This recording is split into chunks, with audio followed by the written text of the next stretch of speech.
والذين تبوأوا الدار والإيمان من قبلهم يحبون من هاجر إليهم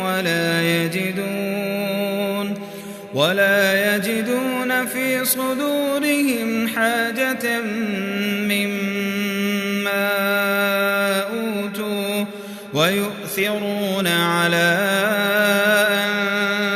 أنفسهم ولو كان بهم خصاصة ومن يوق شح نفسه فأولئك هم المفلحون. والذين جاءوا من بعدهم يقولون ربنا اغفر لنا ولإخواننا الذين سبقونا بالإيمان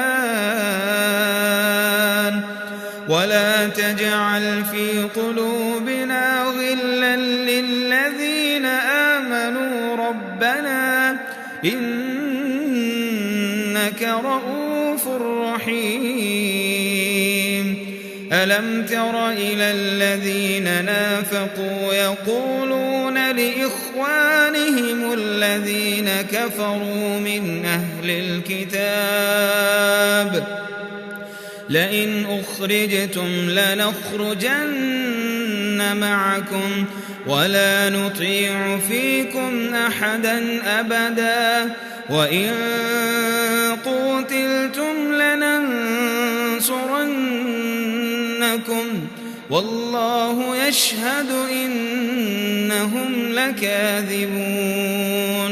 لئن أخرجوا لا يخرجون معهم ولئن قوتلوا لا ينصرونهم ولئن نصروهم ليولن